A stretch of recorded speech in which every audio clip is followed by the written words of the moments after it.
Hey YouTubers, welcome to Monkey Grip channel. Made an interesting find in my vintage 80s square body Suburban. Got a tape that has a recording of 1995 Daytona dual 125 duels. Gonna play it here and let it roll for you guys. Let me know what you think, like and subscribe.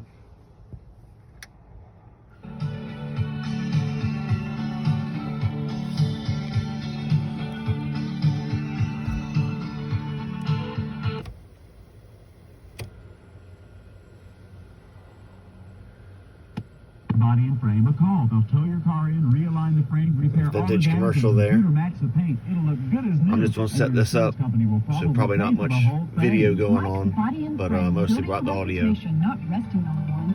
1716 Castlehane Road, phone 762-8963. Off turn number 2, the scramble for second spot. Off the corner. Phil Barkdahl's car spins around, collects Phil Parsons. Parsons nabs him and gets by. Greg Sachs makes contact. He gets by as well. Now another car spins down in turn 3. That car bouncing into the outside wall when he came through the smoke and saw the Barkdahl car sitting across the track. That's Jim Sauter. Made a right-hand turn and stuffed his car into the wall rather than hit Barkdahl broadside on the driver's door. Caution is on the speedway. It'll come out at lap number 42, and at least 3 cars are involved in that. Let's go back to turn 1. Barkdahl was the first one that broke loose, and there was a couple of near misses. Greg Sachs just very closely came to the car, but he scuttered by. A couple other cars also dove to the inside or outside. Barkdahl's car again spun around a couple of times. Some damage on it, but he is able to refire it and limp back around. Now Phil Parsons is running in that final transfer spot. Here he comes across the start-finish line. There is some damage to the undercarriage of the left rear of the automobile. His qualifying speed, though, of 191.824 should still be good enough to get him into the Daytona 500. The question is, though, how badly hurt is this car? Does he need to go to a backup? We'll find out all of those answers before much longer. From Daytona International Speedway, this is MRN Radio. Hey, how would you like to win 2 tickets to the Good Ranch 200 Saturday, February 25th, and the Good Ranch 500 Sunday the 26th, including overnight accommodations and trackside hospitality? Or 2 second prize winners get 2 tickets to the Good Ranch 500? Well, you can. All you have to do is register at Johnny Rockets during the Busch Clash ARCA 200, February the 12th, the Goodies 300, February the 18th, or the Daytona 500 on February the 19th. A reverse drawing will take place right after the Daytona 500, but you have to be present to win at Johnny Rockets Rhythm and Sports, 5025 Market Street behind the Green Tree Inn. Coastal Photo, with 4 locations in Wilmington, knows how important your photos are to you. That's why Coastal Photo offers 1-hour processing at all the Coastal Photo locations. Just bring your film into any Coastal Photo location and get your prints back in just 1 hour. Stop by your nearest Coastal Photo today. 4609 Wrightsville Avenue, Shipyard Boulevard, in the Cornerstone Shopping Center, in the Landfall Shopping Center, and Walmart Shopping Center, Monkey Junction. Don't forget, Coastal Photo for 1-hour photo processing.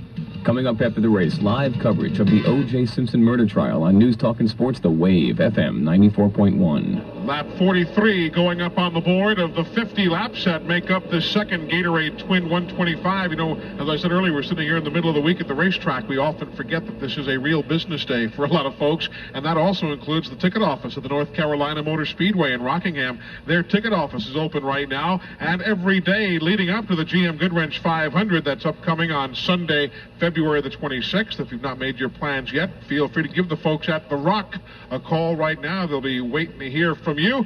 Don't forget, Speed Week's 95 coverage on MRN Radio continues this evening as Western Auto presents a special edition of NASCAR Live at 7 o'clock Eastern Time. You'll hear it right here, and you're welcome to join us across the street if you're in Daytona Beach for the NASCAR World location for the show. Dale Earnhardt will be there. Sterling Marlin will be there. Michael Waltrip will visit. Then at 9 o'clock tonight here on MRN, the Ken Squires Show. Jeff Bodine, Bobby Allison, and Derek Cope will be among Ken's guests again from NASCAR World at 9 o'clock Eastern Time. Here tomorrow at the track, it's the NASCAR Goodies Dash Series, the Florida 200, and the opener for the Dodge IROC Series, the International Race of Champions. Saturday, the Goodies 300 for the NASCAR Busch Series, 12 noon Eastern Time. You'll hear the broadcast on MRN. And, of course, Sunday, the Daytona 500, 12 noon Eastern Time, again on MRN Radio. Let's get out of pit road right now and see if we can get a word with Phil Barkdahl. Well, Phil has just crawled out of his car, is walking down pit road. We just talked to Tony Gibson, the crew chief.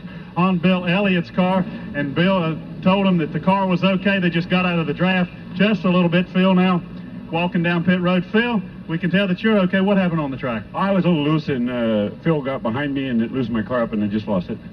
If I knew I was in that position, I should have let him go ahead and go, because I've been in 15th and been here Sunday, but I'll be here Sunday anyway. That's Phil Barkdahl, and Phil Parsons has just pulled his car behind the wall as well. Took a pretty scary ride over there, but he is okay, and Phil Parsons has just taken his car to the garage area also. He had a good run going. He really had a super run going, and it was nice to see Phil Barkdahl here. Many of you who don't follow the racing circuit each and every week may not realize that Phil Barkdahl has been battling cancer for the better part of the last year or so, and he's feeling very, very well, looks super, and was happy with doctor's clearance to get back into the race car. So it was good to see Phil Barkdahl here. Unfortunately, it might be a tough assignment now to get into the 500 pending the speed he turned. One other car with a little bit of damage on it was the Greg Sachs car. He too getting a glancing involvement in the aftermath of that Barkdahl spin. Actually, it was Sachs who made some contact with Phil Parsons, as both tried to avoid Phil Barkdahl's car, but basically everybody else has been able to continue away.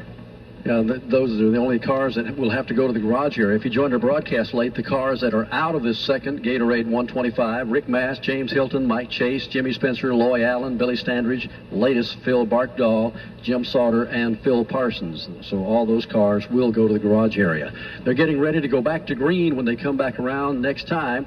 And right now we're looking back there, and it looks like that Lake Speed's going to be back about 15th position. That's the way they have them on the NASCAR timing and scoring monitor here in our booth. And the way these cars have been running, they've been a lot closer than that first group of cars in the first race this afternoon. Exactly. That first race did get a little more spread out than this one. The win going to Sterling Marlin in the first of our qualifiers today, with Darrell Waltrip, Dale Jarrett, Rusty Wallace, and Ken Schrader rounding out the top 5.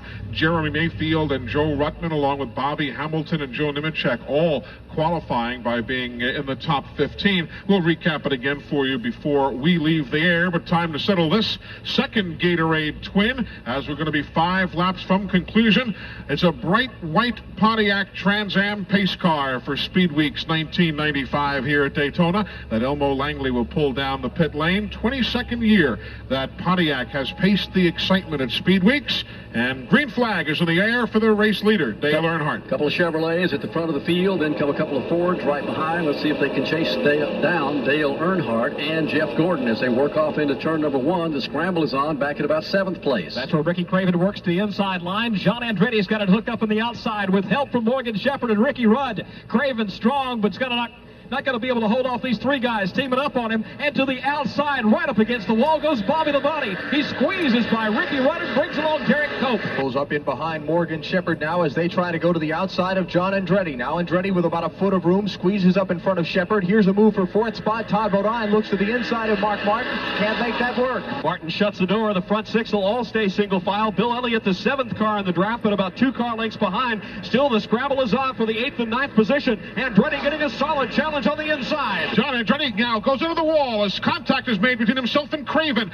Everybody remarkably stays pointed in the right direction. Andretti bounced off the wall a couple of times, and now with right side sheet metal damage to the Little Caesars car, he'll slow noticeably. But how Craven and Andretti didn't both spin around in front of a huge pack of traffic is going to remain a mystery. But Andretti is going to the apron of the racetrack, and he is going to have to coast around the rest of the way as we continue under green. Could not believe what we just saw up there. Talk about dodging a big bullet. The whole field dodged a big bullet right there. The leaders are back in 3. Gordon looks to the inside of Earnhardt. Earnhardt blocks to the corner. And he'll have to cover his tail end. Here's Musgrave looking at the bottom of the racetrack for the 2nd position. Gordon looks in his rearview mirror. He'll put on the block. 7 cars, single file for the lead. Come off the corner now, back towards the start-finish line. They're snaking their way through the tri-oval. Dale Earnhardt doing a lot of rear-view driving right now in that mirror to hold everybody back there. Jeff Gordon tried him on the inside, outside, and if Gordon can get a little drafting help, or they split up on him or gang up on him, Joe Moore down there, somebody to the outside and the inside, he can't cover both places, can he? He'll just have to wait and see if somebody's going to help him out. Unfortunately for him, it's Ford stacked up directly behind him in the form of Ted Musgrave, Mark Martin, Tom Bodine, and Bill Elliott. Gordon's not going to help from anybody. He'll fall in line and stay 2nd. Here go Earnhardt Morgan Gordon to the bottom of the racetrack. Martin tries to get a run to the outside. That's not going to work. Musgrave went to the inside with Gordon. He's going to lose a couple spots to Bodine and Elliott. Musgrave loses 2. He might lose 3. Bill Elliott's up on the high side of the banking. Musgrave thinking about diving down to the inside of Todd Bodine, but Bodine covers a spot side by side. Ted Musgrave and Bill Elliott. John Andretti is pulled off the track on the back straightaway. That will move Greg Sachs into the 15th position, the final transfer spot. But now Morgan Shepherd makes a move around Greg Sachs. So that's going to change again as Sachs finds himself outside that window of opportunity with a couple of laps to go. Up front, though, it's still a great battle going on. Earnhardt holding off Gordon. Mark Martin is third. Fourth now, Todd Bodine. They've got a couple of car links on Bill Elliott and Ted Musgrave. Those cars running 5th and 6th. Here's Earnhardt again, diving for the inside of the back straight. Almost a replay of the Busch Clash on Sunday. Gordon right in his tire tracks. No move yet. They're in 3. Mark Martin thinking about taking his Ford up to the top of the banking. Doesn't do it. But now a Chevrolet drops out of line. It's Jeff Gordon. He looks to the high side. Here comes Martin to the inside. Dale Earnhardt has won 5 of these qualifying races in a row. Here he comes down to the line to take the white flag as they work back into turn number 1. 6 cars up in the lead draft as they work off into turn number 1. Meanwhile, back in the field, some good racing going on this final lap also to Joe Moore in turn 2. Leaders for the last time, climbing the banking in turn 1, waiting to see who's going to try to stack up and make the draft work. Earnhardt holds it down to the bottom line. Gordon stacked up right behind him. Mark Martin next in line. Everybody single file. Further back, Lake Speed takes a look at Ricky Craven. He too falls back in line. Halfway down the back straightaway, no charge on Earnhardt. Almost looks too late for Gordon to mount a charge. He's got Mark Martin with him, but Earnhardt's pulled a car length on Gordon to 3. Mark Martin tucks the Ford right in third. The front 3 cars now tighten up. Jeff Gordon looks to the high side of the banking. Will he go around Earnhardt? No, he stays in line. Earnhardt leads to the checkered. Gordon is second. Mark Martin holds down third. Todd Bodine will come home in 4th. 5th will go to Bill Elliott. Musgrave is 6th. Craven 7th. Lake Speed will be 8th. Ricky Rudd 9th. 10th is Bobby Labonte. 11th will be Derek Cope. 12th, Randy LaJoy. 13th spot will go to the Jeff Burton car. You've got also the Morgan Shepherd car and Ben Hess all cracking the top 15 here in the second of the Gatorade Twin 125s.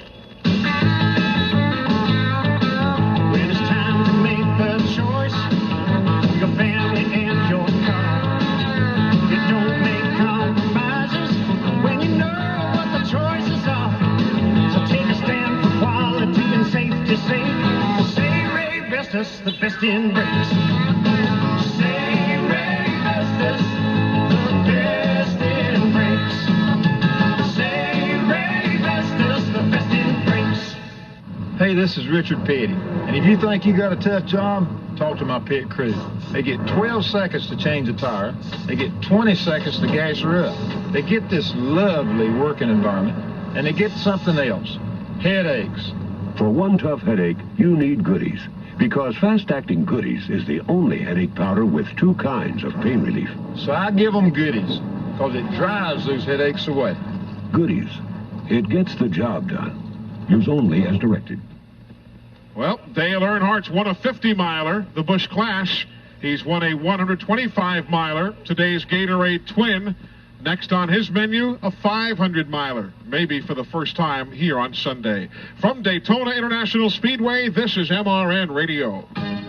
We're like a department store with $1 million to lend. Pawn USA, once a customer, you're a friend. Pawn USA wants you to start the new year right. Save up to 75% on all jewelry in stock. Save on TVs, VCRs from $77. Car audio, tools, and more. Save on guns and hunting equipment. Choose from Ruger, Winchester, Savage, Browning, and other new guns. Pawn USA's let them go for 10% over cost. Offer good on inside guns only. Pawn USA always pays top dollar for gold, silver, and diamonds. Plus, Pawn USA will cash any government or income tax check for a 1% fee. The lowest fee in NC. Lay away now until your refund check comes. Visa, MasterCard, welcome. Pawn USA is open 9 to 8 at 3 Wilmington locations. Only entered 42nd Street, Jones Plaza, Market Street, and South Square Plaza, Carolina Beach Road. 9 to 7 at stores nearby. Highway 117 in Wallace, Madison Street in Whiteville, and the giant Pawn USA on Main Street in Shalom. Pawn USA. We buy in volume.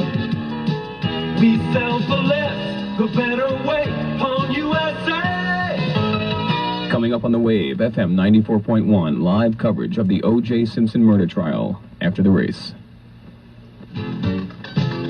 NASCAR Today continues on MRN Radio, sponsored by Ford Trucks and your local Ford dealer.